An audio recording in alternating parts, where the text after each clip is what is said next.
Hi everyone, my name is Manish and I welcome you to my YouTube channel Speak Easy, an English Speaking Institute. And today in this video we are gonna discuss regarding needs to and need to. आप सब लोगों ने इससे पहले वाली video में जरूर देखा होगा, वो था नीड्स और नीड। देखो, नीड्स और नीड का मतलब होता है जब कोई भी चीज की जरूरत है तो हम नीड्स और नीड यूज करेंगे, लेकिन यहां पर आज की हम वीडियो में नीड्स के साथ टू यूज करना सीखने वाले हैं कि नीड्स के साथ जब भी आप टू यूज करते हैं तो सेंटेंस का मतलब क्या होता है जब आप नीड्स टू बोलते हैं या फिर नीड टू बोलते हैं। तो इस चीज का हम लोग मतलब जानने वाले हैं इस वीडियो के अंदर। और सबसे पहले आप जानते हैं कि हम लोग कैसे इस फॉर्मेट की स्टार्टिंग करेंगे, किस तरह से हम वीडियोस को स्टार्टिंग करते हैं। तो हम सब लोग फोर सेंटेंस की पढ़ाई करते हैं। हम लोग हर वीडियो में फोर सेंटेंस देखते हैं, positive sentence, negative sentence, interrogative first और सेकंड। तो यहां पर आपके सामने फॉर्मेट लिखा हुआ है पॉजिटिव सेंटेंस का, और पॉजिटिव सेंटेंस में तीनों टेंस हम लोग एक साथ लेकर के चलेंगे, present tense, past tense, future tense, ताकि आप सब लोगों के लिए इजी पड़ जाए सारे टेंस को समझना। और इसके साथ साथ आपको डिफरेंस पता चलेगा कि इस वाले टेंस में और इस टेंस में फर्क क्या है। तो आपको मैं सबसे पहले फॉर्मेट डिस्कस कर लेता हूं कि फॉर्मेट क्या है। पॉजिटिव सेंटेंस की स्टार्टिंग ऑब्वियसली सब्जेक्ट से हम लोग करेंगे। अगर ये सब्जेक्ट सिंगुलर होगा तो हम लोग नीड्स टू यूज करेंगे उसके साथ। सिंगुलर मतलब जैसे ही हो सकता है, शी हो सकता है, और किसी भी इंसान का नाम तो वो सिंगल होता है, तो हम वहां पर नीड्स टू यूज करेंगे। और आई के साथ और प्लूरल के साथ आप बोलना नीड टू। याद रखो, टू के साथ हमेशा वर्ब की फर्स्ट फॉर्म आएगी। यहां पर आपको वर्ब फर्स्ट फॉर्म मेंशन करनी है टू के साथ, and then you will say object. Past में आप क्या करना है, पास्ट में आपको यूज करना है सब्जेक्ट प्लस नीडेड टू। यहां पर नीड्स टू बदल गया नीडेड टू में, और verb first form plus object, उसके बाद सब्जेक्ट, फिर फ्यूचर में आपको यूज करना है विल नीड टू। याद रखो, फ्यूचर में आएगा विल नीड टू, टू के साथ मेन वर्ब जो है वो फर्स्ट फॉर्म में, and then you will say object. देखो, आप जानते हैं कि नीड्स और नीड हम तब यूज करते हैं जब किसी चीज की जरूरत है, और नीड्स टू और नीड टू हम तब यूज करेंगे जब कोई चीज की नहीं, जब कोई काम को करने की जरूरत है। जैसे मैंने बोला कि तुम्हें पढ़ाई करने की जरूरत है, तो यहां पर चीज की जरूरत नहीं, पढ़ाई करना कोई चीज नहीं है, दिस इज द वर्क। तो कोई भी काम करने की जरूरत है तो आप नीड्स टू और नीड टू यूज करना प्रेजेंट केस में। तो मैंने बोला जैसे तुम्हें पढ़ाई करने की जरूरत है, जरूरत है आपको पता चल गया ये प्रेजेंट टेंस है क्योंकि है आ गया, और तुम्हें पढ़ाई करने की जरूरत है यानी कि सब्जेक्ट है यू, और यू आता है प्लूरल केस के अंदर, तो आप वहां पर नीड टू यूज करेंगे। देखते हैं, यू नीड टू स्टडी, तुम्हें पढ़ाई करने की जरूरत है।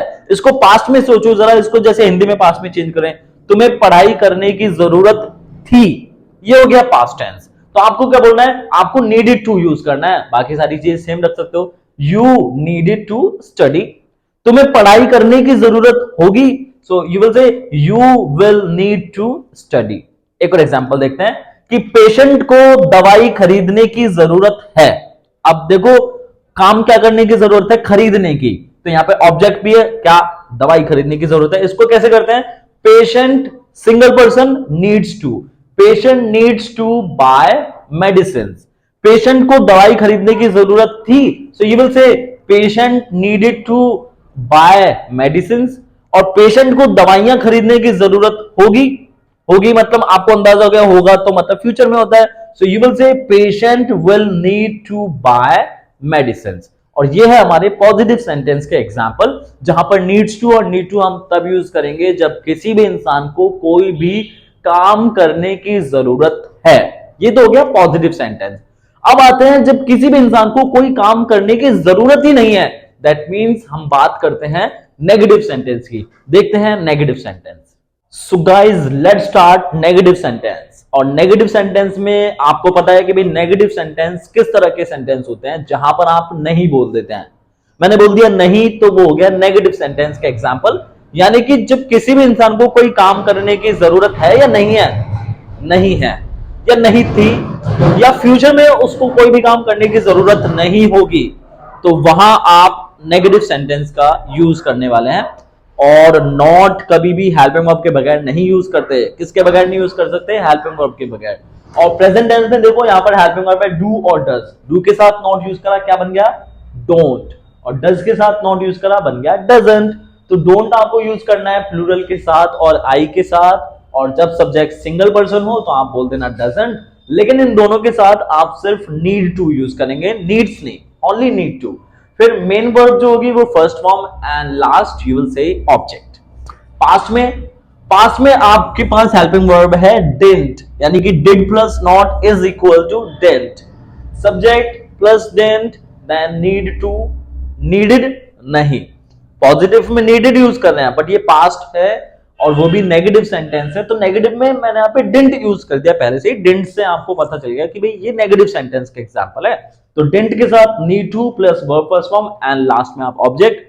फ्यूचर में देखो, फ्यूचर में आपके पास अभी मैंने आपको हेल्पिंग बताई थी पॉजिटिव सेंटेंस में, वो थी विल, और विल के साथ हमने नॉट यूज करना है। तो विल के साथ जब नॉट यूज होता है तो वो बन जाता है वांट। याद रखो, WONT, want will plus not होता है। आप पहले सब्जेक्ट बोल रहे हैं, फिर वांट, फिर नीड टू, वर्ब की फर्स्ट फॉर्म, और फिर आप बोल रहे हैं ऑब्जेक्ट। जैसे मैंने बोला कि भाई तुम्हें पढ़ाई करने की जरूरत नहीं है, अब तुम्हें नहीं है, तो हम बोलेंगे you don't need to study now. तुम्हें पढ़ाई करने की जरूरत नहीं थी, you didn't need to study. तुम्हें पढ़ाई करने की जरूरत नहीं होगी बेटा, तो अब ये नहीं होगी, हमने बोला so you won't need to study. ये है नेगेटिव सेंटेंस के एग्जांपल। एक एग्जांपल से हम और समझते हैं इस फॉर्मेट को, नेगेटिव सेंटेंस के फॉर्मेट को।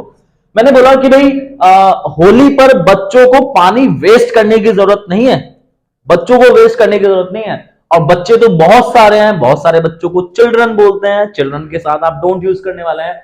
चिल्ड्रन डोंट नीड टू, क्या करने की जरूरत नहीं है, वेस्ट। यहां पर काम है वेस्ट करना, तो waste water. Children don't need to waste water. बच्चों को पानी वेस्ट करने की जरूरत नहीं थी, children didn't need to waste water. और बच्चों को पानी वेस्ट करने की जरूरत नहीं होगी, so children won't need to waste water. मैं क्या कर रहा हूं, I am just only following these 3 structures. मेरे को सिर्फ ये स्ट्रक्चर फॉलो करना है। इसके अलावा अगर आपके पास कोई भी वर्ड आ जाता है, जैसे कोई टाइम आ जाता है, या वैसे हम लोग बोल देते हैं बीच में, क्योंकि बोल देते हैं बीच में, तो वो आप क्योंकि वगैरह कंजक्शन जो है वो सबसे पहले आप यूज करना कनेक्ट करने के लिए। और कोई भी दिन होता है, कोई भी टाइम होता है, या तो वो सबसे पहले यूज करो या फिर वो सबसे बाद में आप यूज करो। इसका भी एग्जांपल देख लेते हैं। जैसे कोई टाइम का एग्जांपल, जैसे एग्जांपल देते हैं कि भाई मुझे सुबह उठने की जरूरत नहीं है। यहां पर सुबह टाइम हो गया, सो सुबह में जल्दी उठने की जरूरत नहीं है मुझे, तो मैं ऐसे भी शुरू कर सकता हूं, in morning I don't need to wake up early, ऐसे भी बोल सकता हूं। या फिर मैं ऐसे भी इसको यूज कर सकता हूं, I don't need to wake up early in morning. इसको मैं बाद में भी बोल सकता हूं, मुझे सुबह जल्दी उठने की जरूरत नहीं थी, I didn't need to wake up early in morning. मुझे सुबह जल्दी उठने की जरूरत नहीं होगी, सो अब मैं बोलूंगा I won't need to wake up early in morning. ये है हमारा नेगेटिव एग्जाम्पल, जहां पर आप नॉट यूज कर रहे हैं हेल्पिंग वर्ब के साथ। तो अब देख लेते हैं इंटरोगेटिव फर्स्ट सेंटेंस का एग्जांपल, जहां पर हिंदी के जो एग्जांपल होंगे वो इस तरह से होंगे, जहां पर क्या आप सबसे पहले यूज करने वाले हैं हिंदी के एग्जांपल्स में। जैसे मैं 2-3 एग्जांपल बोल करके दिखाता हूं आपको। एग्जांपल है जैसे, क्या उस लड़की को क्रिकेट खेलने की जरूरत है?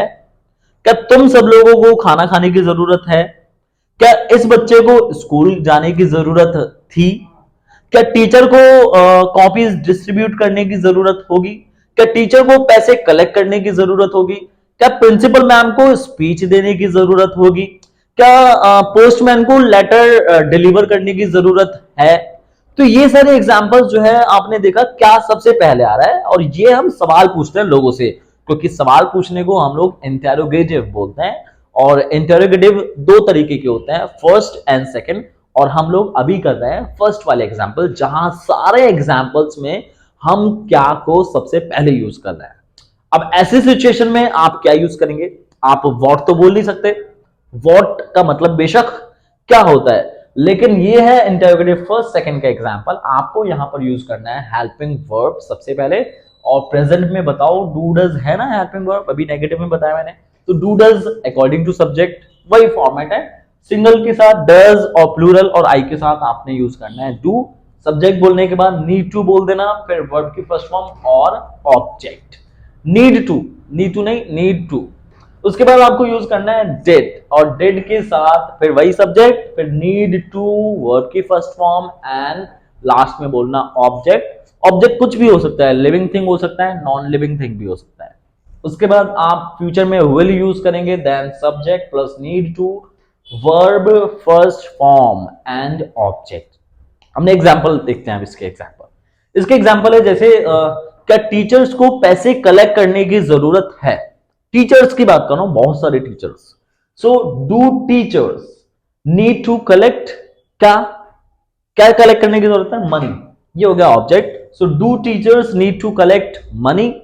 क्या टीचर्स को पैसे कलेक्ट करने की जरूरत थी, did teachers need to collect money. क्या टीचर्स को पैसे कलेक्ट करने की जरूरत होगी पार्टी के लिए, will teachers need to collect money for party. एक और एग्जांपल देखते हैं। क्या पापा को नई शर्ट धोने की जरूरत है, पूछो मैं आपसे। और पापा पापा तो एक ही होते हैं सबके, तो एक पापा के साथ आपको यूज करना है does father need to wash shirt. क्या पापा को शर्ट धोने की जरूरत थी, did father need to wash shirt. क्या पापा को शर्ट धोने की जरूरत होगी, फ्यूचर। और फ्यूचर में क्या यूज करना है, will you will say will father need to wash shirt. ये है हमारा इंटरोगेटिव फर्स्ट का एग्जांपल, जहां पर क्या सबसे पहले यूज कर रहा हूं, और प्रेजेंट में डू डज आपको हेल्पिंग वर्ब यूज करनी है, डिड पास्ट में यूज करनी है, और फ्यूचर में विल आप यूज करने वाले हैं। ये है इंटरोगेटिव फर्स्ट सेंटेंस के एग्जांपल। आप इन सारे एग्जांपल्स की प्रैक्टिस करें। आपको सबसे ज्यादा बोलने की प्रैक्टिस करनी है, बिना बोले आप कोई भी इंग्लिश कैसे भी इंग्लिश आप सीख नहीं पाएंगे। और ये बिगनिंग हम लोग स्टार्ट कर रहे हैं, बिगनर्स का पोर्शन होता है ये। जब भी कोई बच्चा या कोई भी इंसान इंग्लिश बोलने की शुरुआत करता है तो उसको सिंपल और बेसिक इंग्लिश से शुरुआत करनी होती है, और इसको हम लोग सिंपल और बेसिक इंग्लिश बोलते हैं, जो आपके लिए लाइफ में बहुत यूजफुल होने वाली है। आप डेली लाइफ में हिंदी में बात करते हैं जरूरत वाले एग्जाम्पल्स की, तो आप आज से हिंदी में ना बोल करके कोशिश करो इंग्लिश में बात करने की। और जब आप इंग्लिश में बात करने की कोशिश करोगे दोस्तों के साथ या घर में फैमिली मेंबर में, तो बहुत सारे लोग तो आपका मजाक भी उड़ाएंगे, और बहुत सारे लोग आपको फन में ले जाएंगे कि भाई बेइज्जती करेंगे, आपकी इंसल्ट करेंगे। लेकिन आपको उस इंसल्ट से नहीं डरना है, उस बेइज्जती से नहीं डरना है, क्योंकि बहुत सारे लोग मजाक उड़ाते हैं। बट आपने अगर अपना मेन मोटिव रखा है that you want to improve your English, you want to be fluent in English, so you would have to practise without hesitations and without nervousness. बिना डरे आपको प्रैक्टिस करनी है, बिना ये सोचे कि आपका लोग मजाक उड़ाएंगे। और जब आप अच्छा काम करते हो ना, तो जब भी कोई अच्छे काम की शुरुआत करता है कोई भी इंसान, अक्सर 100 लोग खड़े हो जाते हैं उसका मजाक उड़ाने के लिए या फिर उसकी बेइज्जती करने के लिए। तो उन 100 लोगों से नहीं डरना है, आपको उन 1000 लोगों के बारे में सोचना है जो आपको फ्यूचर में मिलने वाले हैं आपकी तालियां बजाने के लिए, आपके लिए। इसके बाद अब देखते हैं इंटरोगेटिव सेकंड के एग्जांपल, जहां पर आप क्या, क्यों, कैसे, कब, कहां, किस लिए, किसके साथ, कितने, ये सारे क्वेश्चन वर्ड यूज करते हैं हिंदी में भी, और इंग्लिश में क्या बोलते हैं ये सब देखने वाले हैं अब इंटरोगेटिव सेकंड सेंटेंस में। और लास्ट टॉपिक पे हम लोग आ गए हैं, लास्ट फॉर्मेट ये रहने वाला है। वीडियो को एंड तक जरूर देखना, और इस वीडियो को खत्म होने से पहले मैं आपको एक छोटा सा पैराग्राफ देने वाला हूं जिससे आप प्रैक्टिस कर सकते हैं उसको ट्रांसलेट करने की। ओके, चलो देखते हैं interrogative second sentence. Interrogative second sentence में आपको क्या करना है, आपको जो क्वेश्चन वर्ड हिंदी में बीच में आ रहा है, कोई भी क्वेश्चन वर्ड हो सकता है, और वो क्वेश्चन वर्ड से आपको स्टार्टिंग करनी है। आपको सबसे पहले क्वेश्चन वर्ड बोलना है, जो भी क्वेश्चन वर्ड है हिंदी में उसको इंग्लिश में बोलना है। फिर उसके बाद डू और does according to subject, then need to plus verb first form and object। Same past में भी question word plus did subject के साथ need to वर्ब की फर्स्ट फॉर्म, और फिर बोलना आप ऑब्जेक्ट। फ्यूचर में वही क्वेश्चन वर्ड, will, सब्जेक्ट, उसके बाद need to, then you will say verb first form and object। This is the format of interrogative first example। second example, first नहीं है, सेकंड है ये। क्योंकि जहां भी क्वेश्चन वर्ड बीच में आ जाता है वो क्या भी हो सकता है, क्यों भी हो सकता है, किस लिए, किसके साथ और कितने, कोई भी क्वेश्चन वर्ड हो सकता है। एग्जाम्पल है जैसे एग्जाम्पल मैं आपको बता दूं, जैसे उन लड़कों को कब खेलने की जरूरत है, उन लड़कों की बात कर रहा हूं मैं। और कब को इंग्लिश में क्या बोलते हैं, कब को बोलते हैं वैन। तो वैन, उन लड़के, बहुत सारे लड़के हैं, मेरे को पता चल गया बहुत सारे मतलब प्लूरल है, तो मैं डू यूज करूंगा अपने आप ही। When do those boys need to play, उन लड़कों को कब खेलने की जरूरत थी। When did those boys need to play, उन लड़कों को खेलने की जरूरत कब होगी। और कब होगी में आपको फ्यूचर वाला फॉर्मेट यूज करना है, सबको चेंज कर दो विल में। When will those boys need to play, उन लड़कों को खेलने की जरूरत कब होगी। एक और एग्जांपल देखते हैं, जैसे कि एग्जांपल है मैम को कहां जाने की जरूरत है। तो where does ma'am need to go, ma'am को कहां जाने की जरूरत थी। Where did ma'am need to go, और मैम को कहां जाने की जरूरत होगी। Where will ma'am need to go. और ये एग्जांपल्स है इंटरोगेटिव सेकंड के, कोई भी क्वेश्चन हो सकता है। और क्वेश्चन वर्ड मैंने आपको वीडियोस में बताए हुए हैं, अपनी शॉर्ट्स में मैंने आपको बता रखा है कि किस क्वेश्चन वर्ड को इंग्लिश में क्या बोलते हैं, और उसको जरूर देखें और उनकी प्रैक्टिस ज्यादातर करें। ऑलमोस्ट सारे क्वेश्चन वर्ड्स स्टूडेंट्स को पता होते हैं ज्यादातर, कि भाई क्या को व्हाट बोलते हैं, क्यों को वाई बोलते हैं, और कैसे को हाउ बोलते हैं। But even then if in any case you don't know question words, तो आप वो वीडियोस को जरूर देखना। और लॉन्ग में फर्स्ट वीडियो को आप देखेंगे तो उसमें सारे क्वेश्चन वर्ड को मैंने आपको बता रखा है कि उनको इंग्लिश में क्या बोलते हैं। तो ये है इंटरोगेटिव सेकंड सेंटेंस के एग्जांपल। और अब हम छोटी सी एक स्टोरी देख लेते हैं जिसको आप प्रैक्टिस कर सकते हैं इंग्लिश में ट्रांसलेट करने की। तो उस स्टोरी को देख लेते हैं, चलिए। ये हमारा एक छोटा सा पैराग्राफ है, मैं आपको ये पढ़ के बता देता हूं। अंकल को चश्मा पहनने की जरूरत है और आंटी को सामान लेने की जरूरत है। वैसे पड़ोसी को घर पर चाय पीने की जरूरत थी और पुलिस को किससे बात करने की जरूरत थी। क्या अब कोच को गाड़ी में आने की जरूरत होगी। यह आपका पैराग्राफ है। आई होप आपको कोई भी इसमें कोई प्रॉब्लम नहीं होने वाले, क्योंकि जो वोकैब्स है बहुत इजी है। हिंदी में वोकैब जो मैंने वर्ड दिए हैं वो बहुत इजी है, और आप इजीली इस स्टोरी को ट्रांसलेट कर सकते हैं। आप स्टोरी ट्रांसलेशन करने के बाद आप इसको बोलने की भी प्रैक्टिस करें, बिना बोले आप इंग्लिश बोलना नहीं सीख पाएंगे। So without wasting time, do practice as much as you can by communicating with your friends, with your colleague, and with your family members. So don't forget to practice at your home. And this video has been completed. Take care and bye bye. All the best to you all, guys.